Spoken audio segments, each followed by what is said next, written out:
¿Qué tal, amigos? ¿Cómo están? Tengan todos ustedes muy buenos días. Abrazo cordialmente para acá. Es que a Andrés no le gusta nunca estar del lado derecho. Más chévere, pues, más. Eso. Ah, ya, déjame. Pero, ¿por qué tenemos que hacer este cambio de casa en vivo? Porque si eres tú conmigo, ¿verdad, Andrés? Perdón, más. Ya, Uf, qué diferencia, pues. Uf, qué diferencia, pues. Bueno, Oye, bienvenidos. no, No, hoy día, perdón, ¿qué no qué? No me encames. No sé. 96.5 Guayaquil y Santa Elena, 98.7 en El Oro, en el Real Audio. También estamos en www.rtp.es, en todas nuestras plataformas como RTP Ecuador, en @RTP. También pueden seguirnos. A ver, 11:06 de la mañana, 11:07 realmente de la mañana, uno de los temas que se ha venido conversando en varias oportunidades y de hecho se le ha señalado de forma reiterada al gobierno nacional y más cuando nos acercamos al tiempo de estiaje en el país y se anuncia también la contratación de barcazas. El caso Progen vuelve a aparecer en portada, pero en esta oportunidad viene generada la noticia desde la Fiscalía, hoy temprano, en la mañana, madrugada diría yo, entrando a la mañana, ¿puede ser, Andrés? 11 allanamientos, 5 de la mañana, sí. 11 allanamientos en casas entre Guayas y Pichincha, lo que la Fiscalía ha llamado o ha denominado, porque le encantan los nombres, así, bombi, se llama caso Apagón. Caso Apagón, Maffer, y durísimo. Lastimosamente, a veces la memoria de los ecuatorianos es bastante corta. Y nos haríamos pues todo lo que tuvimos que pasar el año pasado respecto a los cortes de electricidad, la productividad perdida, negocios cerrados, personas que no podían inclusive costear generadores para poder abrir sus tiendas, para mantener sus productos congelados, en fin, un sinnúmero de perjuicios que se fueron ocasionando y se daba esta como la solución temporal, ¿no? Temporal adicional a otras. Son 100 millones, aproximadamente 100 millones de dólares que fueron prácticamente tirados a la basura, que no funcionan. Un grupo o una cadena de responsabilidad que está por ser determinada. Celebro que se estén dando estos allanamientos y que se trate de la manera más prolija y diligente posible encontrar a los culpables, porque esto no puede pasar. Estamos ya próximos, como bien mencionas, a un nuevo estiaje que arrancaría eso mediados de agosto, cíclico, septiembre. En nuestro país es fijo, digamos. Todavía tenemos ese déficit de energía, porque fueron contrataciones con Progen, son 2 o 3. Bueno, ya voy a verificar contratos que tienen con ellos para la puesta en marcha, sobre todo Austral, Quevedo y no recuerdo cuál más. Ya voy a verificar para dar la data exacta. Son 2 nada más, pues. Creería que son 3, pero bueno. Bueno, ok, tienes el caso Salitral, ¿puede ser? Salitral y Quevedo. Sí. Y tienes uno adicional que eso te lo voy a chequear, ver si es con la misma con las empresas. Pero bueno, como te digo, espero que estas diligencias que se están llevando a cabo por Fiscalía, los allanamientos, traten de dar con aquellos responsables y también cómo se dieron esas negociaciones que ya de lo que hemos visto de primera mano, en principio, que fueron visitadas en sitio, que fueron validadas, que fueron contrastadas, pero a la hora de la hora lo que menos hubo es veracidad sobre esos hechos. Dime, me estoy volviendo muy traumada y paranoica, que a todo le quiero encontrar timing político. Puede ser. O sea, no quiero decir que no se haga. Primero, definitivamente le está pasando factura el caso Progen al gobierno nacional. Creo que desde el reconocimiento tanto del ministro Roberto Luque como de la ministra, no te diría que le está pasando que no le está pasando ahora. factura. No en la comunicacionalmente. Yo te digo, no en la proporción, en la medida en la que políticamente se podría esperar. ¿Cuál debería ser entonces, según tu proporción? O sea, ¿qué tanto daño le puede hacer? A mí ahorita mínima, salvo que volvamos a entrar en un nuevo ciclo, no de estiaje, pero de apagones. Eso lo haría peor para mí. Yo creo que ese sería un detonante. Sí, o sea, pero tú comenzaste diciendo algo que yo suscribo apenada, que es la falta de memoria que se tiene.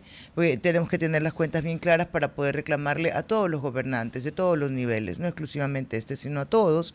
Pero sí, la falta de energía sí sería revivir definitivamente el problema. Creo que sí lo golpea, no te puedo decir que les ha hecho un caos, no te puedo decir que los tiene sin poder respirar, no, pero este gobierno se marca o se desmarca quizás de la política ecuatoriana diciendo que no hay actos de corrupción. O sea, hasta ahí no había. Y este es uno no sé si el más grande, pero sí el más evidente. No, más evidente que esto, Maffer, creo que no ha podido. Me refiero en costo, no necesariamente es en el cosas, más sí, grande. sobre todo sí. el perjuicio, Sí. sumándolo. Y mira lo que tú dices, Maffer, y me parece importante recalcarlo porque me hablas ahora del impacto político que puede tener, pues, este caso Progen.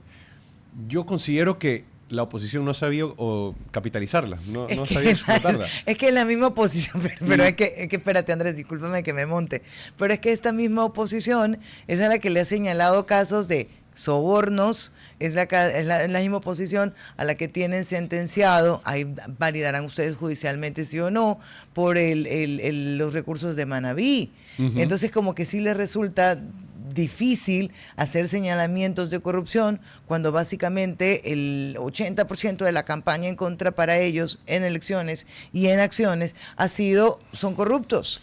Bueno, sí son corruptos, Maffer, pero a ver, una cosa no quita la otra. A ver. O sea, porque no podemos caer en esa falacia ad hominem de que porque tú lo hiciste, yo también lo voy a hacer y carece de validez por lo que tú estás refutando. No, cariño, digo que pierde peso quien lo reclama. Bueno, a eso. No quiero decir que no se lo haga. Yo te digo que no, depende la forma en la cual lo plantees y depende también la forma en la que tú trates de presentárselo ante el público, tomando en cuenta no solo los 100 millones de perjuicio que se causó al Estado ecuatoriano a costa de todos nosotros, sino más bien el efecto en cadena que esto tuvo en la productividad nacional. Esa es la que no está medida. Esa es la que no está medida y sobre lo que te digo que se puede capitalizar, o sea, capitalizar en el buen sentido de decir, negligencia hubo, perjuicio hubo, pero mira el efecto multiplicador que esto tuvo sobre todo el conjunto de ecuatorianos que trabajaban en ese momento. No, y ahí tú es exponencial la pérdida, porque no era solamente de un momento productivo, sino también de empleos que se cerraron y gente que decidió ya no volver a contratar. Ya, tío, eso no está cuantificado. No lo está, porque solamente nos quedamos en la afectación al Estado y no la afectación al ciudadano, en la pérdida de más allá de la energía. No te doy todavía, no sé si lo que, no estoy de acuerdo totalmente contigo. Y la ley que se aprobó el día de ayer, mira qué irónica que es la vida. Son 100 millones perdidos en caso Progen, porque eso yo te diría, ¿no? Casi que seguro que lo puedo afirmar.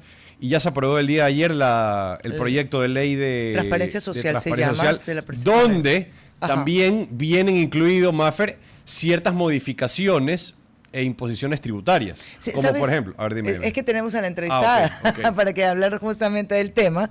Ya la vemos, si me ayudan por favor en pantalla. Yo tengo acá también una serie de interrogantes para nuestra entrevistada. La asambleísta abogada Natalie Farinango Delgado.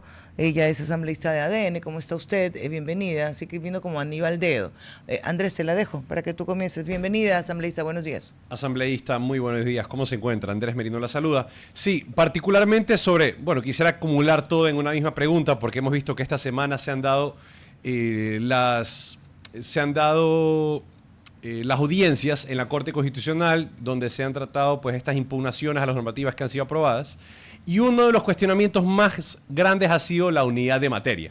Ayer ya se aprobó el proyecto de ley Maffer relativo transparencia social. A transparencia y organizaciones sociales. Y aparte se han incluido dentro del mismo proyecto de ley otro sinnúmero de regulaciones que no tienen nada que ver pues con las fundaciones. ¿Cuál es su punto de vista y cuáles han sido los cuestionamientos que ustedes les han hecho a este proyecto de ley? Buenos días, gracias por la invitación. Bueno, igual un saludo afectuoso y cariñoso a quienes nos siguen por este medio de comunicación. La Cuarta Económica Urgente, la Ley de Transparencia Social, fue aprobada hace días, digamos, por el Pleno de la Asamblea Nacional. Es una ley que busca principalmente el control de flujos irregulares de dinero que podrían estar financiando organizaciones sin fines de lucro y que aparte tiene una disposición expresa, la disposición primera general, que establece que no puede ser utilizado para fines de persecución política de ningún otro tipo. Claro, como toda ley, digamos, ha tenido observaciones, críticas de diversos actores, críticas que consideramos que si vienen de la ciudadanía, pues son legítimas, por la experiencia previa también que habían tenido algunas organizaciones sociales con el decreto 16 que habían emitido, que sí había servido ese decreto para perseguir algunas organizaciones e inclusive cerradas. Pero en el tratamiento mismo se logró perfeccionar. Usted me comentaba sobre el tema de unidad de materia. Considero que los asambleístas cuidamos que exista unidad de materia y que cumpla con los objetivos de la ley.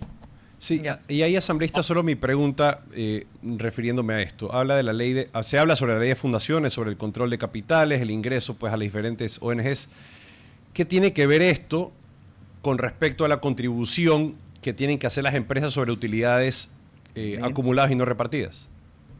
Bueno, primero, sí, el control regular de flujos de dineros, pero también establecer que haya una dinámica y un régimen tributario transparente. Y por ahí va el tema de las reformas en el ámbito tributario que estuvieron dentro de la ley de transparencia social, para evitar también que haya desviación en cuando se pagan impuestos, que consideramos que es importante como tal.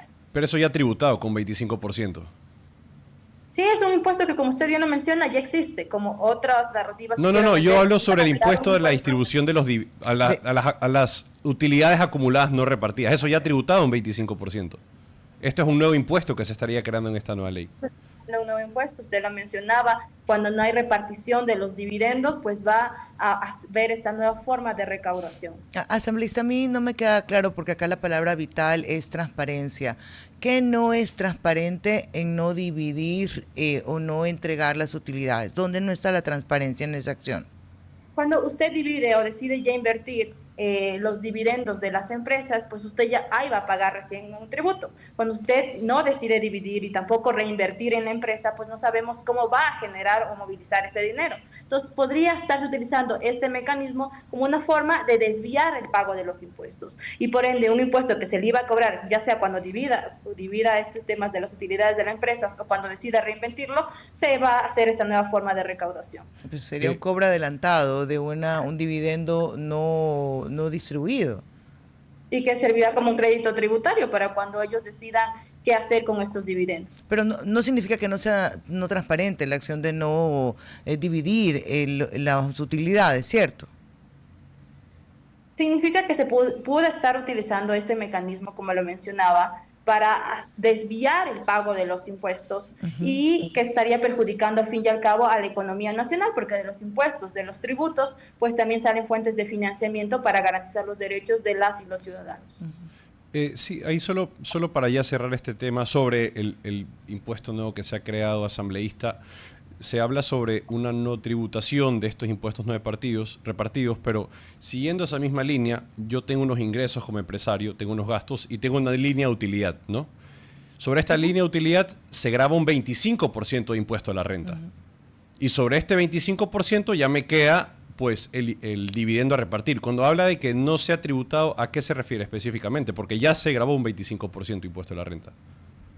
A ver, nosotros pagamos impuesto a la renta de dos tipos, ¿no es cierto? Tanto como a la empresa como por nuestros gastos o deducciones personales. Cuando yo recibo, Sí, digamos, solo un hablo de la dividendo. persona jurídica, nada más. Que eso es lo que Sí, está. pero cuando yo recibo, cuando es repartido eso, también voy a pagar como persona natural ese impuesto. Entonces no hay una doble tributación, ni como usted lo menciona, la creación de un nuevo impuesto. Es una nueva forma de recaudación que inclusive va a servir como crédito tributario, como les decía, cuando tenga que pagar el impuesto. Me agarro un poco de lo de Andrés y Andrés, por favor, ayúdame, que tú tienes más conocimiento en la materia. Ya está todo distribuido, dejé mi dividendo. ¿Qué va a pasar con ese dividendo? ¿Me van a cobrar un impuesto? Hay una tabla que establece justo por temas de legalidad tributaria Sí, es que un se nuevo aprobó impuesto. dentro Sí, de la ley por de eso dije. transparencia social, que es una nueva forma de pagar, O sea, un digamos, este impuesto. impuesto de acuerdo a los dividendos que se tengan dentro de la empresa. Y en total, ¿cuánto terminaría? Yo sé que hay una tabla, pero digo, uno paga el 25% más cuánto por no entregar los dividendos. No más cuánto, a ver, si es que ya se decide que lo que tengamos de utilidades de las empresas sea para la reinversión o sea de otra forma, pues ya no tendría que pagar, digamos, esta tabla, esta nueva forma de recaudación. Me parece que la tabla va hasta el 2%, 12%, Ok. no recuerdo bien al O respecto. sea, al final, igual coincidimos si es, como usted lo dice, una nueva forma de recaudación. Asambleísta, vamos a otro tema sobre la misma ley y que han sido los cuestionamientos. La primera es el poder que pueda tener la Superintendencia de Economía Popular y Solidaria. Un poco cuéntenos ese rol y por qué desde la oposición se le ha señalado como entregarle un poder a esta superintendencia y dicho por los críticos incluso mayor que el que tiene ya la UAFE. A ver, La superintendencia no forma parte ni del Ejecutivo ni del Legislativo. Es un organismo autónomo que puede hacer control sobre las organizaciones sin fines de lucro y sobre todo sobre cómo son sus fuentes de financiamiento, su financiamiento es nacional, su financiamiento es internacional.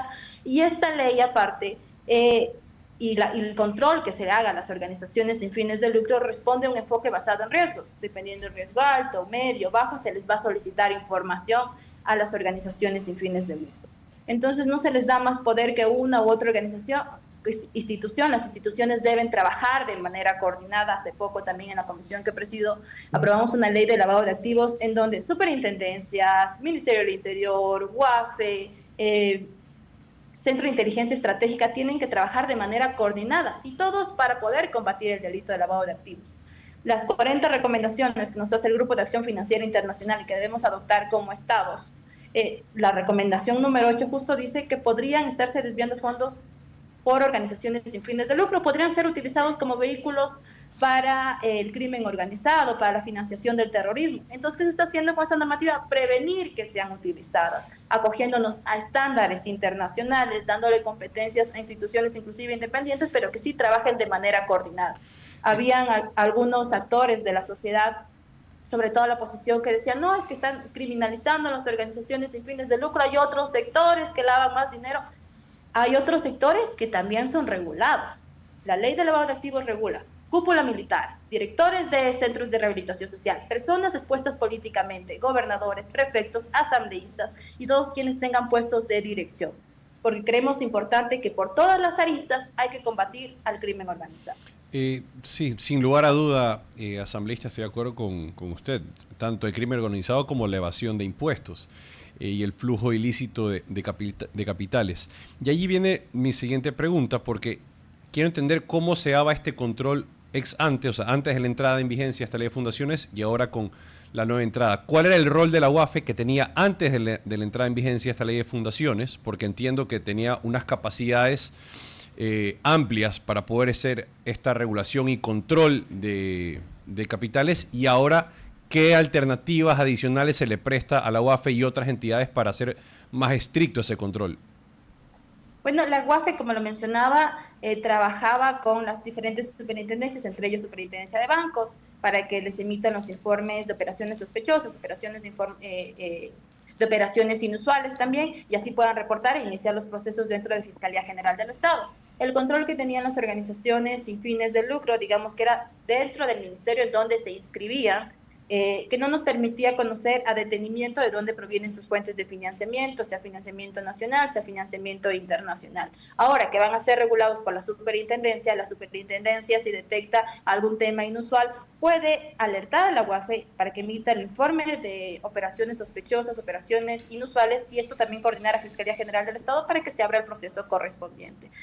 Lo mencionaba, es un ámbito más para prevenir que puedan ser utilizadas, y creemos y tenemos la certeza que la gran mayoría de organizaciones sin fines de lucro más bien hacen una labor loable para el país. ¿Dónde encuentran ustedes la diferencia de lo que pueda lograr esta Superintendencia de Economía Popular y Solidaria con lo que no ha podido lograr la UAFE en el control del lavado de activos? O sea, ¿qué instrumentos adicionales tiene? A ver, primero que no había un control como tal, ni superintendencias, ni de manera directa de la Unidad de Análisis Financiero y Económico, porque no había esa potestad. Eran regulados y controlados la forma de financiamiento por el ministerio en donde estaban inscritos, como lo habían mencionado. La UAFE ha hecho, y sobre todo en la última administración, una labor importante en el control y en la prevención del lavado de activos, y un delito que está afectando a nuestra economía nacional.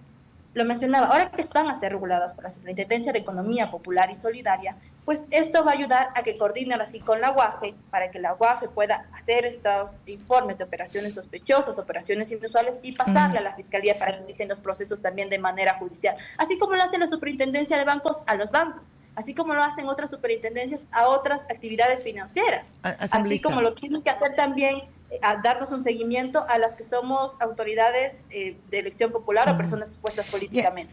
Asambleísta, le pregunto esto, lo estoy tomando de primicia, me dirá usted, ¿cómo en la transitoria sexta de la ley se señala que, abro comillas, se exonera del pago de multas y recargos a las empresas públicas que le deben al Instituto Ecuatoriano de Seguridad Social? ¿Es real?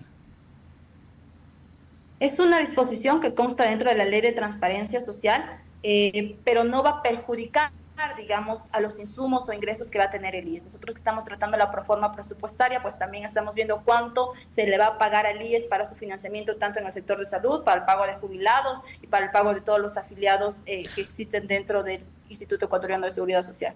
O sea, pero ¿por qué? ¿Por qué hacer esta exoneración? Yo sé que en algunos casos se han hecho exoneraciones de multas y recargos a la ciudadanía en general. ¿Por qué con las empresas públicas? Porque al final responden a un mismo fin, ¿no? Esto responde también a principios técnicos como tal y precautelando y velando sobre todo a que no haya ese desfinanciamiento al Instituto Ecuatoriano de Seguridad Social. Creo que hay una responsabilidad desde el gobierno central y desde el Estado también como función legislativa para que no se les deje tampoco sin fuentes de financiamiento y puedan seguir otorgando los servicios que nos corresponden como afiliados, como jubilados y todos los que somos beneficiarios del Instituto Ecuatoriano de Seguridad Social. En teoría, el no pago no significa que no te puedan atender, de repente no tienes otro tipo de servicios, pero corríjame si me equivoco, ¿hay algo tipificado en el Código Orgánico Integral Penal aquel que no haya pagado los haberes retenidos a sus empleados por conceptos de aportación patronal? Sí, existe una responsabilidad penal para los empleadores que no paguen este tema. Y es el sector público el que incumple, y es el sector público el que incumple, asambleísta. Y ese sector público... No se puede configurar así, porque primero la responsabilidad penal es a la persona. No se puede hacer responsable penal, digamos, a una personalidad jurídica como tal. Sí, entonces, pero hablamos de equivalencia de responsabilidad que tiene uno y otro. Si ustedes me hablan de la responsabilidad penal que existe por el no pago de temas de pensión, de servicios de la seguridad social, por supuesto que hay responsabilidad penal. Y hablar de responsabilidad penal a los empleadores que no paguen este tema. Por supuesto. Entonces son cosas totalmente distintas. ¿Y usted tiene idea de cuánto suma lo que estas empresas públicas y que evidentemente le han retenido a sus empleados no le han pagado al IES? Bueno, no tengo una cifra exacta para decirle de cuánto es la retención en ese aspecto. ¿Y qué motivó? La parte tendría que ver un poco cómo está contextualizada la noticia. Claro. No. Yo le leí textual. Solo le dije, se exonera. Para poder entender, digamos, y dar una explicación más amplia de por dónde nace la noticia y qué hay que explicar en ese aspecto. Ya, y lo último, ¿por qué se motiva esta transitoria sexta? O sea, ¿cuál es la motivación para decir, oye, vamos a condonar lo que las empresas públicas no le han pagado al IES? Yo sé, en multas y recargos, no estoy diciendo que no van a pagar la aportación. Sí, justamente, y eso es un tema de que existe esta solidaridad, digamos, entre instituciones públicas también. Y tengo que verificar cómo está, digamos, esa norma, ese artículo y cómo fue motivado también en ese aspecto. Ok. Asambleísta, queremos agradecerle por haber estado con nosotros. Mire, se nos quedaron otros temas, como por ejemplo el Banco Central, pero ya el tiempo se nos resultó ingratos. Abogada Natalie Farinango Delgado, gracias por habernos acompañado. Un buen día para usted. Gracias. Gracias a usted, un excelente día. Gracias. Oye, 11:29, nos vamos a la pausa. Ya regresamos. Yo me quedo con un sinsabor porque estoy totalmente en contra de esta nueva contribución temporal que se está cuando se habla de inversión, cuando se habla de crecimiento, cuando se habla de estabilidad jurídica y seguridad jurídica. Nos vemos embatidos, sobre todo el grupo de empresarios, a estas nuevas reformas, que son reformas que se realizan por debajo de la mesa en aparentes leyes que no tienen nada que ver Dale con plastilina. Para los que no sabemos, para los que recibimos la autoridad, pero las utilidades, pero no somos la empresa, ¿ya? Entonces yo ya pagué todos mis impuestos, yo ya pagué. Digamos, yo tengo como empresario. Ajá. Yo tengo como ingreso 10, ya, mis gastos en total sumaron 15, a línea final, utilidad bruta gravable, me quedan 5. Ya, ok, pagaste sobre los 5. Ya, ojo, sobre ese 5 tengo que pagar primero mi impuesto a participación de trabajadores. Sí, tienes el 15%. Y de ahí el 25% de impuesto a la renta. Ok, sí, pero si nosotros comenzamos a hacer una lista así larga, este es el bruto, luego estoy pagando el impuesto, las utilidades a los empleados, y sobre ese valor que me queda, pago el 25%. Correcto, y ya tributó. Ya está tributó. tributado, pero sobre ese mismo valor que me queda entre la diferencia de lo que yo generé como utilidad versus lo que ya distribuí y versus versus lo que yo ya tributé, es el dividendo al que se están refiriendo, que ya no, queda es la utilidad neta, no, es la utilidad neta, que tú puedes hacer dos cosas como empresario. Ya. Tú puedes repartirla como dividendo o tú puedes aprovechar ese rendimiento que has tenido, Ajá. o ese superávit, utilidad neta, como lo quieras llamar, ¿Y qué haces? para la reinversión en el negocio, para aprovecharlo para apalancarte a nuevas inversiones, para flujo de capital. Ya. Y hay un sinnúmero de herramientas que tú le Ya, puedes pero hacer. digamos Le que casti- yo decidí no hacer nada con esa utilidad. Ya. Ese es el impuesto que me van a cobrar según la tabla adicional. Claro, pero es que ojo, sí hay ya. uno impuesto. Pero no, por supuesto que no hay impuesto. Pero aquí viene lo más grave, que eso es lo que no es de lo que no están hablando. No es tan solo sobre la utilidad generada en ese año.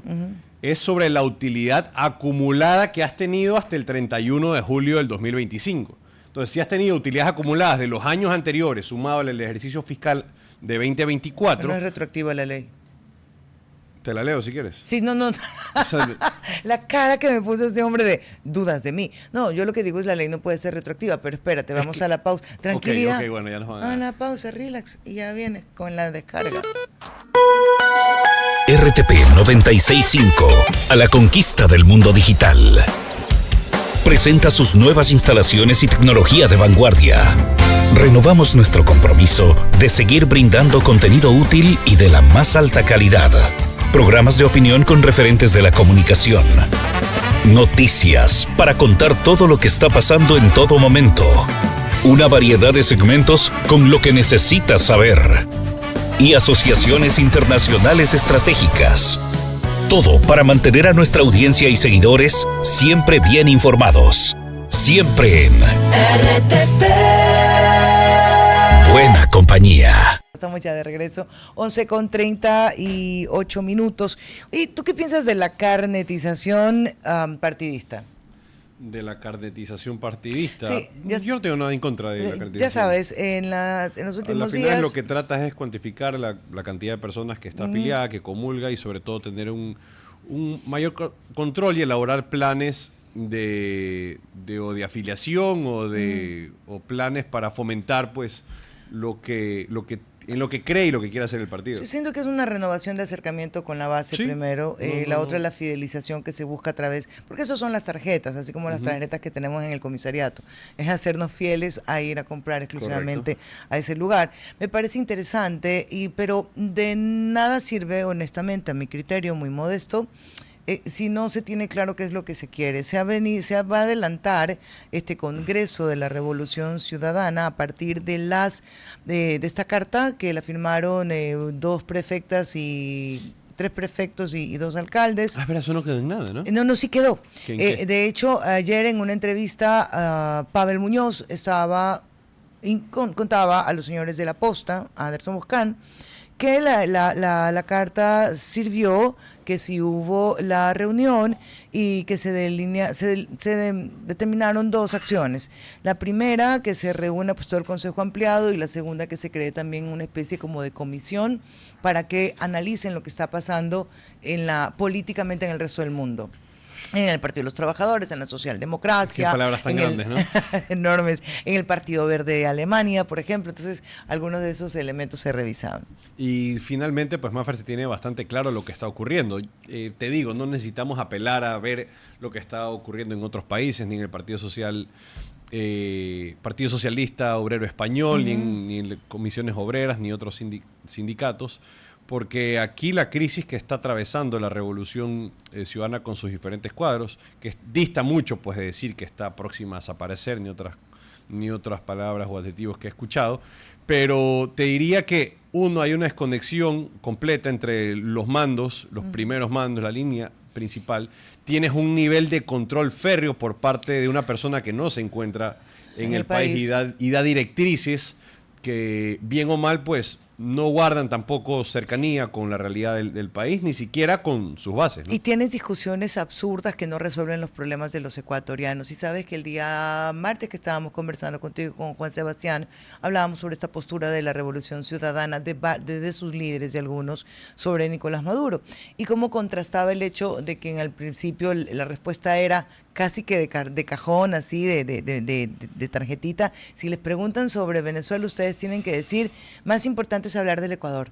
El Ecuador es el que tiene mayor cantidad de problemas y no sé cuándo se dio ese giro realmente en la comunicación. Creo que si no se aterrizan con los problemas de los ciudadanos, Ahora no hay carnetización que a mí signifique. me interesa, sí, Mafer, pero me interesa saber más si es que en algún momento se dará de manera clara, transparente, procesos democráticos a la interna, con elecciones donde escapen pues a designaciones a dedo sobre quiénes van a ser o dejar de ser los representantes para las próximas seccionales, por ponerte un ejemplo. Porque tenemos una presidente de Revolución Ciudadana, que es la señora Luisa González, donde al parecer se quiere mantener de manera férrea y a toda costa bajo esa dirección, e inclusive yo te diría, volviéndose a postular para la presidencia, bajo y tan solo bajo la autorización del expresidente Rafael Correa. Que, no sé qué tan orgánicos u obedientes terminan siendo.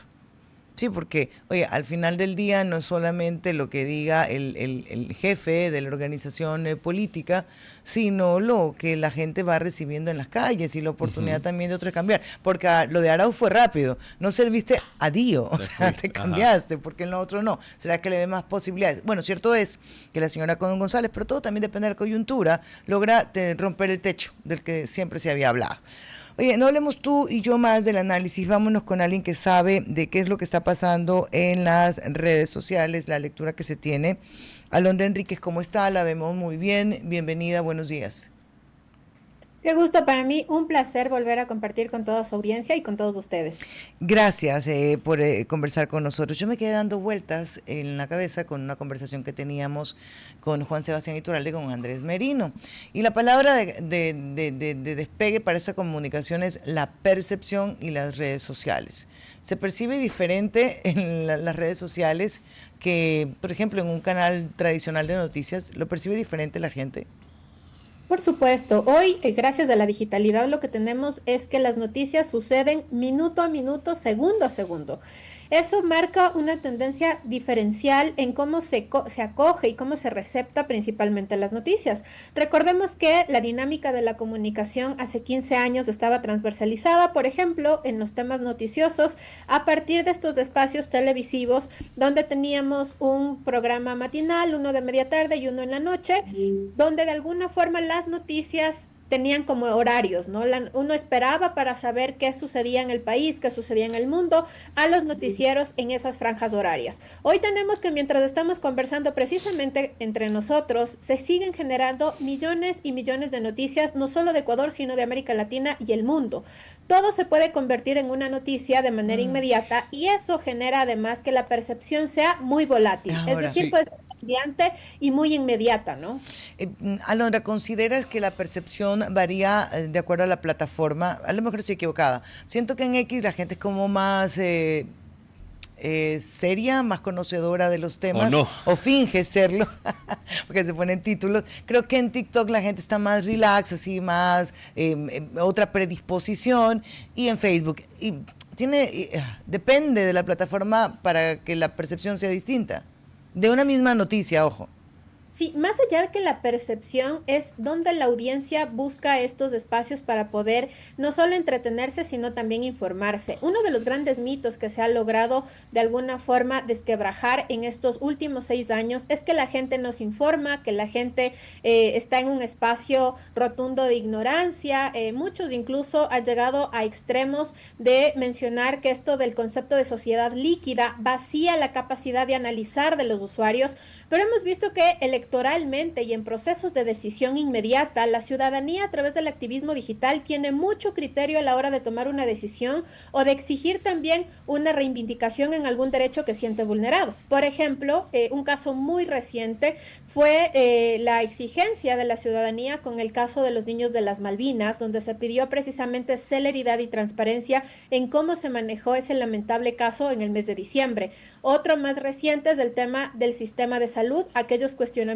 y críticas a cómo se está llevando el sistema de salud, lo que refleja que la ciudadanía no es una ciudadanía ignorante, no es una ciudadanía que de alguna forma está en un espacio de desconexión con lo que es importante, sino que decide en qué momento participa qué audiencia participa, y eso a partir de la diversificación de contenido en distintas plataformas. Un dato importante es que, por ejemplo, una de las generaciones que más migra comunicacionalmente y digitalmente son las generaciones Centennial y Z, que buscan sus propios nichos. Por ejemplo, Twitch hoy tiene un gran mercado aquí en el Ecuador, igual que Kik, que es una nueva plataforma como tipo streaming, donde estas poblaciones entre 13 y casi 17, 18 años prefieren estar en constante intercambio de información y obviamente generación de contenido. Claro, buenos días, Andrés Merino, la salud, y me siento aludido porque es la primera vez que escucho de esas plataformas Switch y Kik, y esto, bueno, será porque yo sí. ¿Tú sí la has escuchado? No, será porque yo soy fingir. millennial.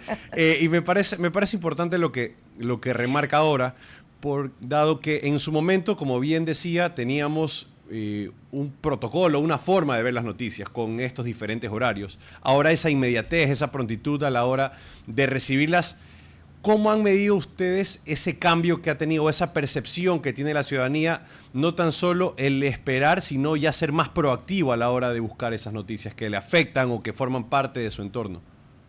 Definitivamente la comunicación ha dado un giro transversal. Si antes los influenciadores primarios eran, por ejemplo, los primeros anchors de sistemas noticiosos, hoy podemos tener a influencers en tiempo real que no solo logran comunicar, sino logran generar comunidad. ¿Qué quiere decir esto? Que logran tener un círculo cercano a través de sus seguidores que legitiman profundamente su mensaje, su presencia en línea, pero sobre todo que pueden generar también un activismo inmediato en la vida real. Por ejemplo, un influenciador que tiene gran peso en la comunicación digital es Leonidas Issa.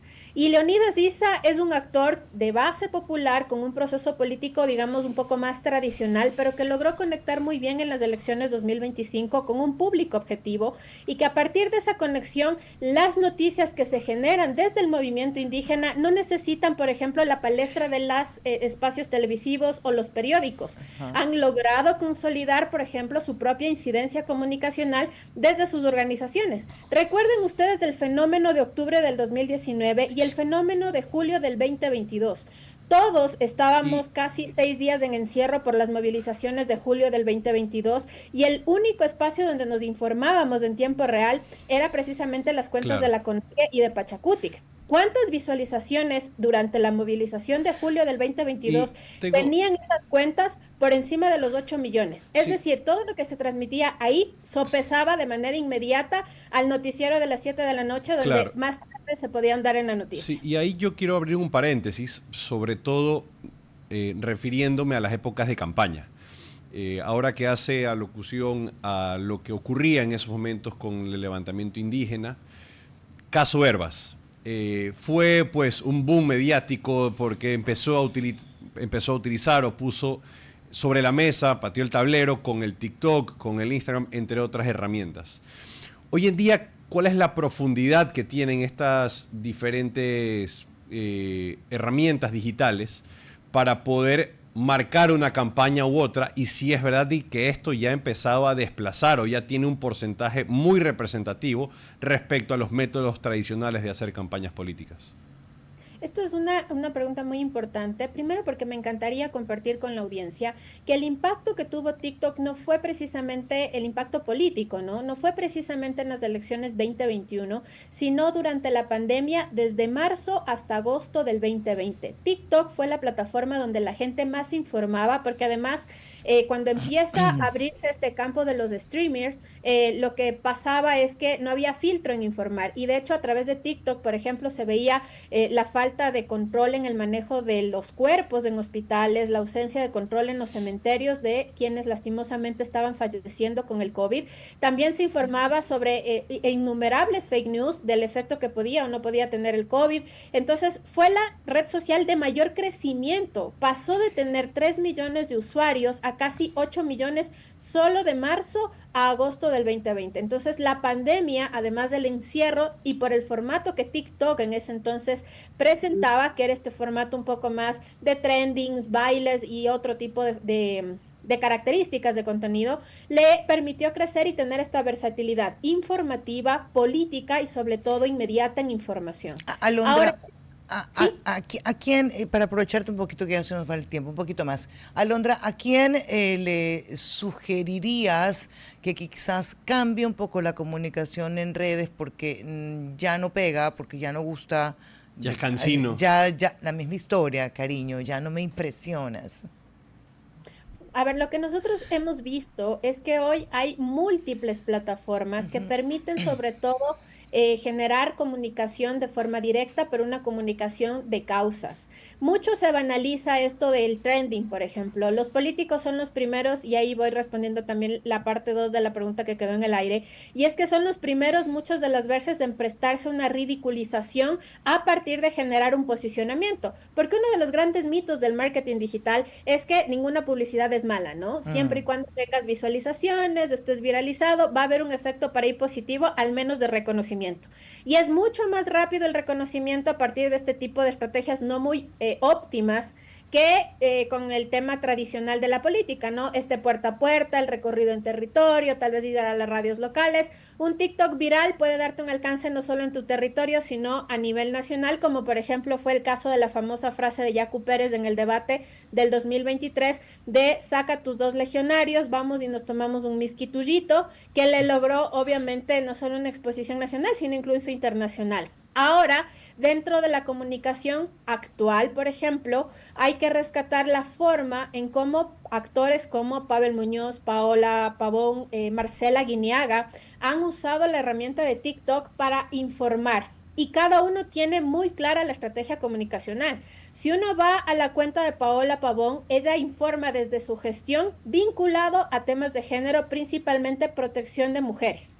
Y ella tiene sus programas, tanto de salud como de emprendimiento, y tiene un enfoque claro y una comunicación directa. Marcela Guiniaga, por otro lado, tiene muy clara la gestión, sobre todo en proyectos masivos como vías, el tema de infraestructura, y también un enfoque más centralizado en emprendedores.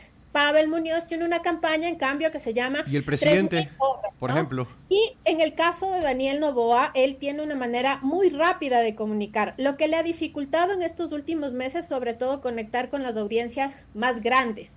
Los videos de 15 o 30 segundos escalan muy bien con narrativas inmediatas en el público millennial y centennial. Incluso el Z es uno de sus públicos de mayor seguimiento. El presidente es de los únicos políticos en el Ecuador que tiene una audiencia de 11 a 17 años. Es decir, la gente más joven lo ve y se informa y está al pendiente de lo que el presidente está diciendo. Su debilidad es con este público baby boomer que necesita otro tipo de comunicación y más celeridad en la gestión, que es algo que en algunas ocasiones se le ha llamado a la reflexión a su equipo comunicacional, y sin embargo hemos visto que a partir del boom electoral del 2021 hay varios actores que hoy utilizan plataformas digitales para definir su estrategia comunicacional y evidenciar su rol de gestión. Queremos agradecerte, Alondra, por haber estado con nosotros. Un buen día. Gracias por toda la información que nos entregas. Para mí un placer, que tengan una buena tarde. Alondra Enríquez, sobre la percepción, pasamos a las diferentes plataformas. ¿Tú qué usas, Mafer Perrone? Twitch, Switch y ¿cuál era el otro? Kik. Nunca lo había escuchado en mi vida. Mira, yo soy tan quedada para esto de las redes. ¿Tú no me decías que sí lo usabas? No, te dije que era broma, solamente para hacerte parecer más viejo que yo, cosa que no es. Oye, no. O sea, con tus 45 años me llevas muchísimos años de ventaja. Entonces, a ver, ¿cuántos tienes tú, Andrés? yo tengo 29 todavía. No cuento los años de la pandemia. Este chico no viene contando... No, pero no contó los de la pandemia, pero tampoco los post-pandémicos. Quedó en los 29. Sí. Ya digamos no 31, ni para ti ni Andrés, para mí. tú no vas a cumplir... Bueno, no voy a entrar en discutir, yo me siento feliz con mis 45. Pero ¿qué te iba a decir? Me pasa, no sé si a ustedes, que cuando ponen esos videos cortos del presidente, yo tengo que ponerle algo para... Porque no leo... Entiendes, no terminas. Escúchame, no leo, no entiendo las letritas, no termino de leer lo que dice. Ok. ¿A ti tú lo puedes entender de entrada, todas las letritas? No, yo sí lo repito una que otra vez para poder saber porque a qué hace referencia. Es que en verdad el impacto, más que ver lo que dicen las letritas, es la visualización de no, para mí son las letritas lo importante, ¿ves? Y la música. No, la música tampoco, lo puedo ver en silencio, pero me interesa es la letrita. A mí me sorprende la música porque va al vaivén de la tendencia musical, sobre todo ecuatoriana, que se va marcando. Tuviste un John Briel que se lo sigue utilizando hasta este momento. Ok, está bien, estoy vieja, estoy desactualizada, ya nos vamos a actualizar, pero esta es mi realidad. Gracias, Andrés Merino, por ponerle juventud al programa. Eso sí, así me gusta, que lo reconozcas. Gracias a ustedes. Hasta aquí, Cuarto Piso. Control Master Marisela Basantes. Transmisión digital Gerardo Díaz. Coordinación de entrevistas Diana Raimondi. Redes sociales Erika Eras. Edición Oscar Saavedra. Dirección Javier Gamboa. Todos los derechos reservados. RTP 2025.